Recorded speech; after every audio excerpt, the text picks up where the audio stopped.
As we all know, in last November's presidential election, Donald Trump defeated what's-her-name and left Democrats trailing Republicans in popularity by a margin of approximately everybody to nothing. Now, Democrats are trying to find a new way forward that does not involve finding a new way forward. Democrat National Committee Chairman Mao Tse Mohammed Jihad Vladimir Muhammad Allahu Akbar Stalin Jihad Muhammad recently addressed the subject in a speech entitled, "How Can They Hate Us When We're So Hep?" The speech was delivered to the annual meeting of the Future Illegal Alien Terrorists Who Hate America of America, or the FIATWHA and then another A.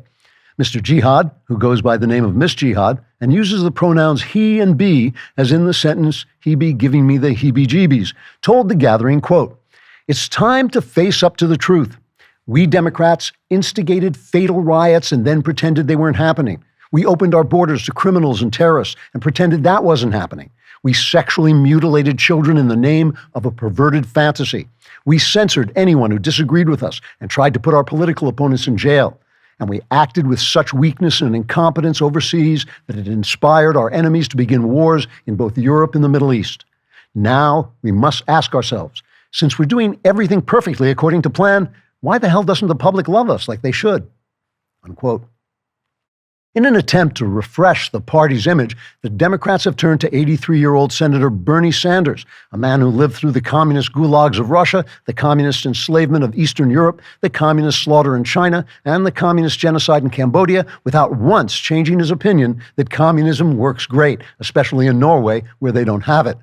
Sanders has been declared the new face of the Democrat Party and has been teamed up with Alexandria Ocasio-Cortez, who has been declared the new rack of the Democrat Party.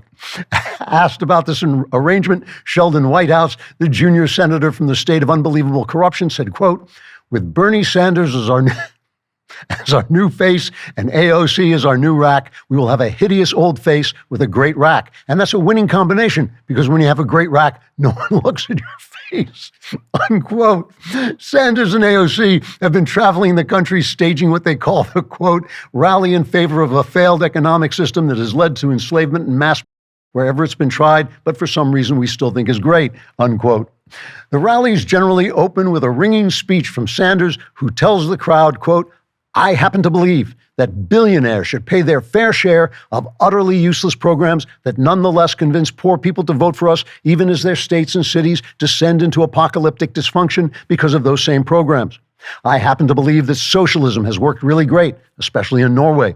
And I happen to believe that what I happen to believe should happen to matter to every person who happens to care what an octogenarian communist just happens to believe.